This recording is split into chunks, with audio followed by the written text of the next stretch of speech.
Start. Yes.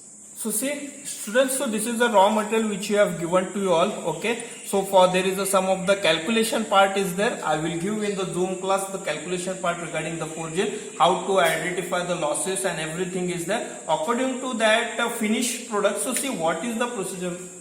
So see what is the procedure in the forging is that in the exam point of view and as per your practical point of view, the finished product or the finished job which you have to do in the forging, that diagram is been given. On basis of that diagram and the dimension, there is some of the calculation part is there. On that calculation part, you have to identify or you have to find out how much length or the size raw material you require.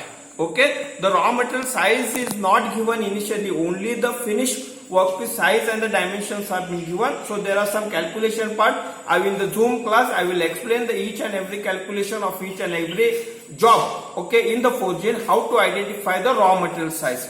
Okay, once you do the calculation, you will get the exact size of the raw material. So this is the raw material. Okay, how much size raw material is required to get this type of finished product, that you have to identify. For example, now I am showing you that this is an MS material, round bar is there. From this round bar you have to make a different types of or the different shape and the size of the workpieces. Now in this workpiece, just now we have made this one for your demonstration. Now you can see it is in round to square. Now see this square is been done. Then afterwards the conical shape is also given. In the videos you can see how the conical shape is been given. So see, when you give the impact blow, you have to start from this side, so that this is an MS material, it is having the ductility property, so it will extend it over here. Okay, so in this forging experiment, the very important thing is that you have to heat the workpiece properly, so that it can change its what you can say, the core property or the main property. You should heat in such a way that the workpiece should be in red hot condition, which shows that the workpiece is above the recrystallization condition but below the melting point. You should not melt the workpiece, but you have to change the crystal condition within the workpiece. So how you are going to identify? By seeing that workpiece is completely in the red hot condition, so that whatever the pressure you applied on the workpiece, that will give the desired shape. Okay, that will change the desired shape of the workpiece. Yeah. Now this is the third job. I hope that is a round to point. Now see the procedure. By the help of this wedge rod, with the help of this rod, holding the workpiece with the in a tongue. Okay. Now we are giving the hammer to make the workpiece in a round shape.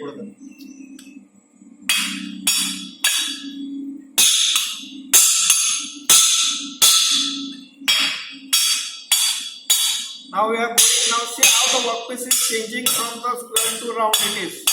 Okay, with the help of this rod, we are making that workpiece in a round condition. Now you have to touch the other end to the workpiece. Okay, it is only workpiece is completely made in a round condition. Now it is going to join to the other part of that workpiece. Now you can see over here, your second job is been completed. Okay, see the workpiece. One side is an conical shape, already we have done, we have seen over there. Then the second round is been done over here. Like this way, this is a procedure for making an forging job. So this is the third job of yours is completed. Now see the round bar which you have done with the help of the anvil. With the help of this vise on the bench, you have to bend it into an L shape. Okay? Now you can see over here, I am giving the impact blow with the help of this vise. Now it is been bended over here. So this is what the L shape you have done. Okay, so this is what the simple procedure. Okay, otherwise you can take the help of this vise, otherwise with the help of this anvil also you can bend it. See, hold the tongue properly, hold the workpiece properly, so you can keep over here also and you can bend it. So this is what the simple procedure, or in this hole also you can bend it properly into an L shape. Now you can see over here your second job is been completed. Okay, so round to square we have finished, both the side nails we have finished. Then this one is a second job. First job is see over here, round to square, this is the first job, round to square. This is the second job. I have shown the procedure how it is to be done, and this conical shape also has been there in the video, and the circular is also there, and this is a L shape. Okay, these are the three main jobs, and the fourth job is nothing but only you have to make round to square and both side net. So this is what the simple procedures of the different types of forging jobs. I hope you have understood. But if you have done practically, so you can understand more better than this video. But because of the crisis in our country, there is a lockdown, you are unable to come to the college for the practical knowledge.